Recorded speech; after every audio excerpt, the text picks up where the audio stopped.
Probably the most exciting thing about working in Palenque was the huge bullfrogs that ended up in my shower in my hotel room. Talk about an obstacle to overcome. And I knew that it was Arnold. And I stepped out of my room and I said, get the guys, come in here. I'm not standing for this practical joke. And they got a pillowcase and got all these bullfrogs, huge bullfrogs, out of my shower and put them into that pillowcase. And I got the key to Arnold's room. I don't remember how I finagled it, but somehow I got the key to his room and I had him take those bullfrogs, and Shane was going, don't do this, you don't want to do this. And I said, just you do what I'm doing. I'm not letting him get away with this. And Shane was going, please, Stan, don't do this. Just let's bring those bullfrogs. And we went into his room and his wife was visiting, Maria.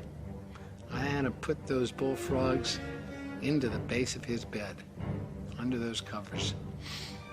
And then the next morning, we got up, and I was driving to the set with Arnold, and neither one of us said a word about that evening. It was this silence.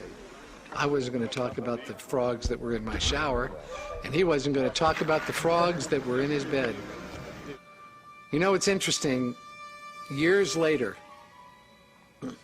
I was on a talk show and talking about the Predator, and then Arnold was going to be on the next night.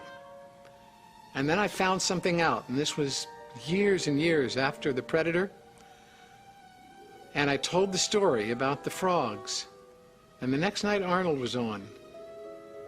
And he said, Stan, I didn't do it. And I found out 10 years later that Shane Mahan and my guys, these are the finest monster makers in the world. The guys who worked for me had put the frogs into my shower. And I knew it was him, and when I went outside and I said, let's go, you're getting those frogs, we're going to Arnold's, they didn't tell me that it was them. My own guys had done it, and 10 years later I found out that Arnold was innocent, and the real culprits were the guys from Stan Winston's studio. So that's the toughest thing about working in the jungles of Palenque.